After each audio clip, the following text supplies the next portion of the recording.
Hello, Cougar Nation, and welcome to another Coaches Weekly for this season of men's lacrosse. I'm Jonathan Shear with the Cougar Sports Network here once again with head coach of the Cougar lacrosse team, Christopher Button. Coach Button, thanks for coming on again this week. Another great week. Let's get it going. Absolutely, and coming to this week, we're coming off that very first game of the season, this last Saturday, matchup against Earlham College, and good start for that game, first half, but it went from a 3-0 lead at halftime to a 9-3 loss after the second half happened. So coming off of that game, looking back on it, what do you think sort of caused that sort of downward fall in the second half?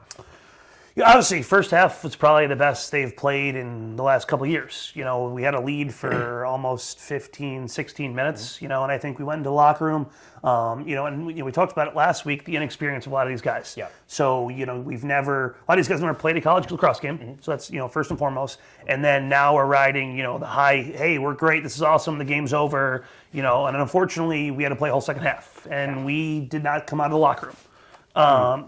It just seemed that the mojo was kind of lost once the other team scored the other first goal. They scored a goal, kind of a scrum in the middle, kid picks up the ball, throws it in the goal, it's 3-1. We had an opportunity right there to, basically punch back or, fight back against them.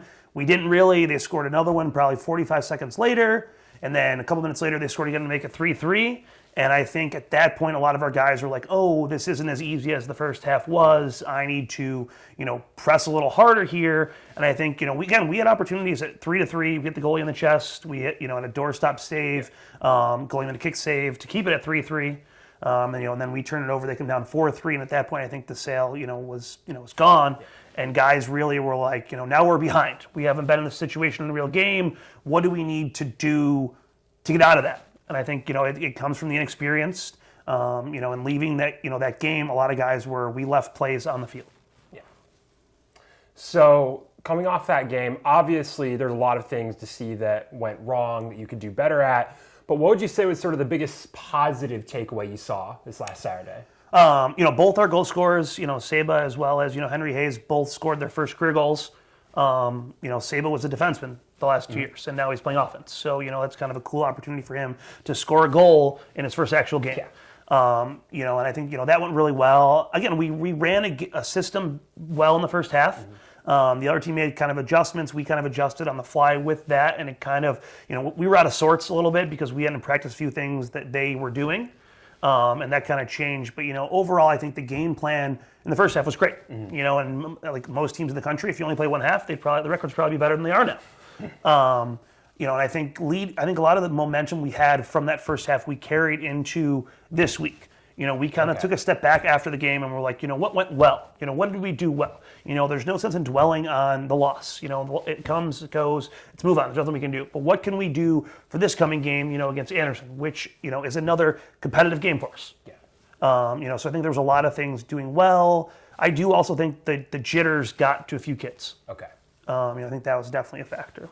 Yeah, absolutely. Well, like you mentioned, you're bringing that positives from that first half into this week. So moving through practice this week, what have you guys been focusing on the most with this sort of section of practice? I think the first, preseason leading up to this game, we did a lot of, easy, I wouldn't say easy, but, understandable drills where it's like, hey, we do these 5 drills every single day. We do these 5 drills the next day. And I think this week, my assistant and I kind of changed it up.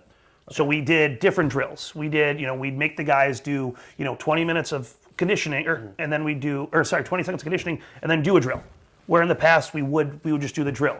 So I think it's just creating that more game-like experience and the hardships. If it's easy, everyone, can do it. There's great success there. But once you get kind of, struggling or, your back's against the wall, it's what do you react to do?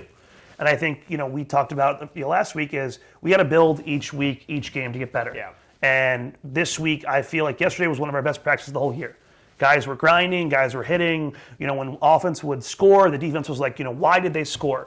Where I think in the past it was kind of like, oh, they scored, let's move on to the next thing, And then when the offense wouldn't score, it was like, what did the defense do differently? It just seemed like there was a new energy yesterday, and I don't know if it's because it was just warm outside, which, it's a nice day today, so hopefully, we continue on. But I just think a lot of guys were more relaxed coming off of Saturday. Okay. It's not the first game. It's it's just a different mindset. So I think we're looking at a much better situation come Saturday. Absolutely. I mean, speaking of Saturday, like you mentioned earlier, matching up with Anderson University once again right here at Concordia, Chicago, and River Forest. And like you mentioned, it's another competitive game for you guys. So what is your goal for the team to achieve out on the field this Saturday?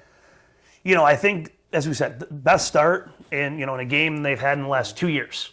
I don't think they've led, we haven't led for that duration in the last 2 years. So I think for us is, getting that lead again, following the game plan, but then finishing through. A game is 60 minutes, not 30 minutes. And we want to play the whole 60 versus the whole 30. So I think that's kind of our mindset. That's what the goal has been. We've practiced a little bit longer. We've usually done an hour and a half practice. For this week, we've gone an hour and 45, an hour and 50 minutes. So just like changing a little thing, which may create a different mindset and might create a different atmosphere as a whole. But I think we watched film on Anderson yesterday because they had a game. We played Saturday, they played yesterday. So you're talking about 3-4 extra days rest for us, where they're today are recovering from yesterday's game, and then they'll have 2 days of practice and then play us on Saturday. They're also traveling, which is a giant factor for us. We get to sleep in our own beds, have our normal breakfast, be in our own locker room. So I think for us is just a full complete game. And I think that's our mindset for Saturday. And obviously, if we can get a lead, it's how do you keep that lead? A 3-goal lead, is a pretty big number. Obviously you want it 4, 5, 6, but it's more than 2. So you're looking to keep that. So it's like if we do get a lead, say it's the fourth quarter, are we just going to hang our hat up with 10 minutes to go and say, hey, we've done our job, and then we lose by a goal? Or are we going to continue and get to that finish line? I think that's what we're preaching this week. Absolutely. Well, like we mentioned, Cougars Lacrosse back in action this Saturday right here in River Forest at Concordia, Chicago, facing off with Anderson University. Coach Button, thanks for coming on once again this week. Thanks for having me. Absolutely. And if you can't make it out to the game this Saturday, you can follow all the action on the Cougar Sports Network or get caught up with everything at cucougars.com. Make sure to join us next week for another Men's Lacrosse Coaches Weekly, and go Cougars.